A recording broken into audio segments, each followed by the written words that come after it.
வணக்கம் நண்பர்களே, welcome to my channel கல்லறை மலர்கள். நவம்பர் 2 இன்று கிறிஸ்தவர்கள் கல்லறைகளில் ஒரு அமைதி விழா கொண்டாடி கொண்டிருக்கின்றனர். காலையிலிருந்து கூட்டம் கூட்டமாக கல்லறைகளுக்கு செல்கிறார்கள், கல்லறைகளை செப்பனிடுகிறார்கள், மேலே மலர்களை தூவுகிறார்கள், இறந்தவர்களை நினைத்து அவரோடு விரும்பிய சாப்பிட்ட பலகாரங்களை அந்த கல்லறை மீது வைக்கிறார்கள், ஜெபம் பண்ணுகிறார்கள். கடைசியில் பிரார்த்தனை முடிந்ததும் சில பேர் அழவும் செய்கிறார்கள். இறந்தவர்கள் நினைத்து அந்த இறந்த ஆத்துமாக்களுக்காக பிரார்த்தனை செய்துவிட்டு வீட்டுக்கு வருகிறார்கள். இது வழக்கமாக ஒவ்வொரு ஆண்டும் கல்லறை திருநாள் என்று அழைக்கப்படுகிறது. இந்த நாளில் அன்பிற்குரிய உறவுகள், நட்புகள் யாராவது இறந்திருப்பார்கள் என்றால் அவர்களின் கல்லறைக்கு அவர்கள் நினைவை போற்றி அவருடைய ஆன்மாக்காக பிரார்த்தனை செய்து ஜெபிப்பது இந்நாளின் சிறப்பாக இருக்கிறது. தொடக்கத்தில் ஒடிலோ என்ற கிறிஸ்துவ துறவியாரால் கிபி 906 கொண்டாடப்பட்டதாம். அதன் பின்னர் 14ஆம் நூற்றாண்டிலிருந்து இவ்விழா நவம்பர் 2 உலகம் முழுவதும் வாழும் கிறிஸ்தவர்களால் கொண்டாடப்பட்டு வருகிறதாம். பாமர மக்களால் இந்நாள் கல்லறை திருநாள் என்று அழைக்கப்படுகிறது. கிறிஸ்தவர்களில் ஒரு சில பிரிவினர் இதை கொண்டாடுவது இல்லை. இது தொடர்பான ஒரு கதையை படிக்க நேர்ந்தது. ஒரு ஊரில் தகப்பனும் மகளும் இருந்தாங்க. அன்பான அந்த தகப்பன் தம் மகன் மேலே உயிரையே வச்சு வாழ்ந்தார்.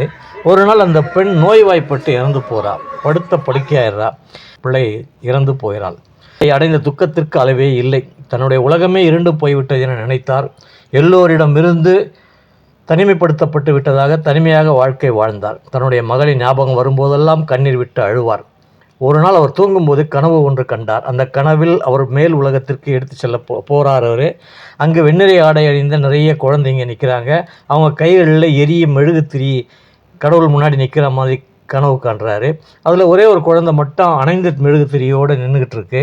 அங்கே போய் பார்த்தபோது தான் தெரியுது அவர் தன்னுடைய குழந்தை என்று. உடனே அந்த குழந்தையை பார்த்துட்டு, மகளை எல்லா திரியும் எரிந்து கொண்டிருக்கிறது, உன்னுடைய திரி மட்டும் ஏமா எரியலன்னு கேட்குறாரு. அந்த காரணத்தை கேட்டார். அதற்கு அந்த குழந்தை, அப்பா, என்னுடைய திரி மற்ற குழந்தைகளின் திரிகளை போன்று நன்றாகத்தான் எரிந்து கொண்டிருந்தது.